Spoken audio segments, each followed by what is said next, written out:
Bangladesh railway সমবায় ঋণদান সমিতি ও railway শ্রমিক লীগের প্রভাবশালী নেতাদের প্রভাব এখনও কমেনি। ৫ আগস্ট হাসিনা সরকারের পতনের পর কিছুটা কোণঠাসা হলেও সাম্প্রতিক সময়ে তারা ফের সক্রিয় হয়ে উঠেছে।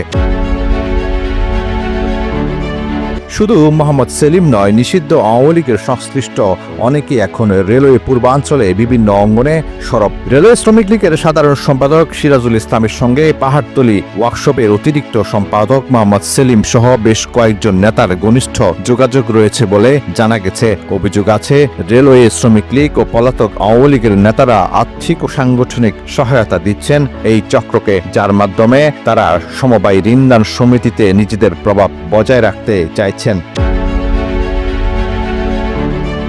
আগামী 15 অক্টোবর অনুষ্ঠিতব্য রেলওয়ে সমবায় ঋণদান সমিতির নির্বাচনকে ঘিরে উত্তেজনা বিরাজ করছে।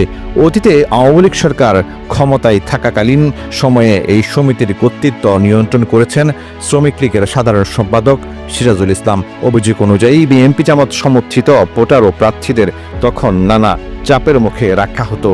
অনেকে ইচ্ছা থাকলেও ভোট দিতে বা প্রার্থী হতে পারতেন না। রেলওয়ে সমবায় ঋণদান সমিতির সদস্যদের অভিযোগ, ফ্যাসিস্ট আওয়ামী সরকারের পতনের পর দীর্ঘদিন লুটপাটে জড়িত নেতারা আত্মগোপনে থাকলেও সম্প্রতি আবার সক্রিয় হয়ে উঠেছে। তাদের নাশকতার পরিকল্পনা ও অবস্থান জানান দেওয়ার মাধ্যম হিসাবে এই নির্বাচনে আওয়ামী রেলওয়ে শ্রমিক লীগের পদধারী ও সংশ্লিষ্ট কর্মকর্তা কর্মচারীদের মাঠে নামানো হয়েছে বলে দাবি করা হচ্ছে। এ বিষয়ে প্রশাসনের কঠোর নজরদারির আহ্বান জানিয়েছেন সমিতির অন্যান্য সদস্যরা। 2015 সালে রেলওয়ে শ্রমিক লীগের অতিরিক্ত সম্পাদক মোহাম্মদ সেলিম চাকরিতে যোগ দেন। দলীয় প্রভাব কাজে লাগিয়ে নিয়োগ বাণিজ্য থেকে শুরু করে টেন্ডার বাণিজ্য সবকিছুতেই তার সম্পৃক্ততার অভিযোগ রয়েছে। এছাড়া জুলাই আগস্টে বৈষম্য বিরোধী ছাত্র জনতার আন্দোলনে সিরাজুল ইসলাম ও সেলিমের নেতৃত্বে ছাত্র জনতার উপর হামলার অভিযোগও উঠেছে।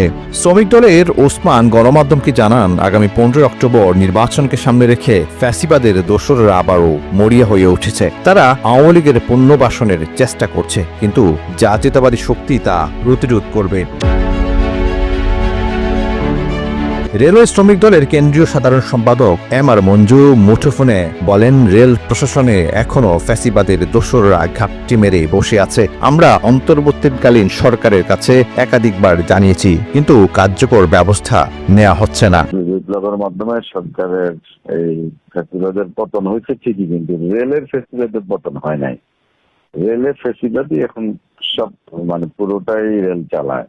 রেল প্রশাসন নানাভাবে তাদেরকে টিকিয়ে রেখেছে, হয় ওই দলের নামে, না পারলে আরেক নামে, নাহলে আরেক নামে, নানা কৌশলে এই রেল প্রশাসনের ভিতরে বড় বড় ফ্যাসিস্ট এবং লুটপাটকারী দুর্নীতিবাজ যারা অনেকগুলো আছে, এই লোকগুলাই এই কাজগুলি করাচ্ছে।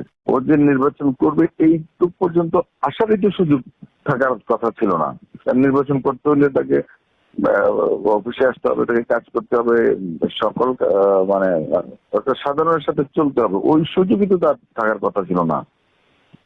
এটাই করেছে রেল প্রশাসন। আমরা তো ডে ওয়ান থেকে প্রশাসনকে এবং সরকারের বিভিন্ন জায়গায় বলেছিলাম যে অন্তত নিউট্রাল করেন এই যে প্রশাসনটা, নাহলে এমন ভাবে তাল পাকায় ফেলবে, এটা নিয়ন্ত্রণ করা কঠিন হবে। এখন তাই হচ্ছে, অবভিয়াসলি তাই হচ্ছে। ফ্যাসিবাদের কার্যক্রমের সাথে যুক্ত হইতে পারবে সবাই জানে, ছবি আছে, তারপরে আপনার লেখা নিউজ খুঁজলে পাওয়া যাবে। পরে নাই, ফলে যা হচ্ছে তা হচ্ছে। এবং এই গত সপ্তাহ মাননীয় প্রধান উপদেষ্টার বিশেষ সহকারীর সাথে বৈঠক হচ্ছিল, আমরা একই কথা বললাম যে কোনো কথা শুনছে না প্রশাসন, তারা ওদেরকে বাঁচায় নেবে এবং এমন একটা অবস্থা আসবে ওরা সবাই মাঠে এসে আবার সেই পুরো অবস্থা করে দেবে। এই জন্য আমার মনে হয় সংগঠন হিসাবে আমাদের এই ব্যাপারে তেমন কোনো করার সুযোগ রাখে না এই প্রশাসন। বাংলাদেশ শ্রমিক কল্যাণ ফেডারেশনের অন্তর্ভুক্ত ট্রেড ইউনিয়ন BREL এর কেন্দ্রীয় অফিস সম্পাদক আসাদুল্লাহ শিশির বলেন, ফ্যাসিস্ট যারা নির্বাচনে অংশ নিয়েছে তাদের নির্বাচন থেকে সরে দাঁড়ানো উচিত।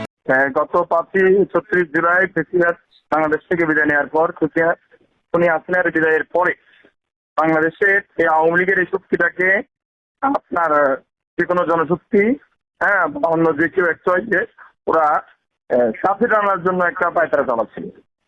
আপনি ঠিক যেভাবে বলছিলেন যে তারা পিছন থেকে ইন্ধন যোগাচ্ছে, এটাও যেমন সঠিক কথা, কিন্তু তাদেরকে পুনর্বাসন করার জন্য একটা গোষ্ঠী যথেষ্ট আপনার ভূমিকা রাখছে। আপনি খেয়াল করে দেখবেন, যদি একটু ভিতরের দিকে আর একটু খবর নিয়ে রেখেন তারা কিভাবে নমিনেশন সংগ্রহ করলো এবং নমিনেশন জমা দিল। আপনি যদি শুধু এটুকুই একটু যাচাই বাছাই করেন তাহলে দেখবেন যে পজিশনটা কোথায়।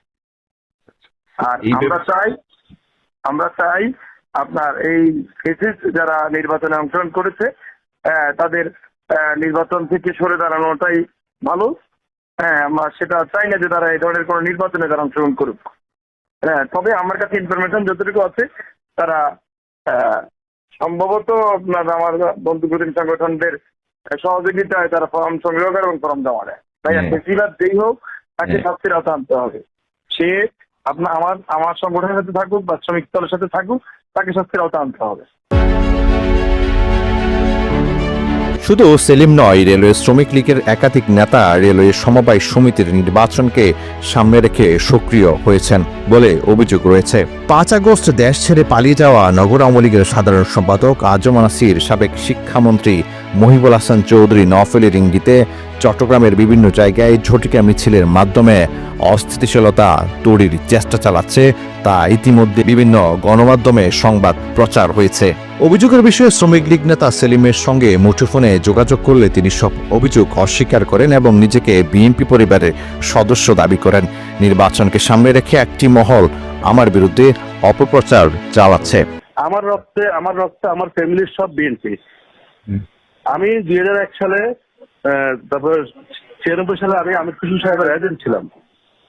ঠিক আছে, একটা প্রেক্ষাপটে বলছি, আমি সিরাজ ভাইয়ের সাথে এসেছি জাস্ট শুধু বাসাটা উদ্ধার করার জন্য। আওয়ামী রেলওয়ে শ্রমিক লীগের একাধিক নেতা নির্বাচনে অংশগ্রহণ করছে এই শিরোনামে একাধিক গণমাধ্যমে সংবাদ প্রচার হলেও রেল প্রশাসনের পক্ষ থেকে এখনো কোনো দৃশ্যমান পদক্ষেপ দেখা যাচ্ছে না বলে অভিযোগ উঠেছে। নিউজ ডেস্ক, আজকের খবর, চট্টগ্রাম।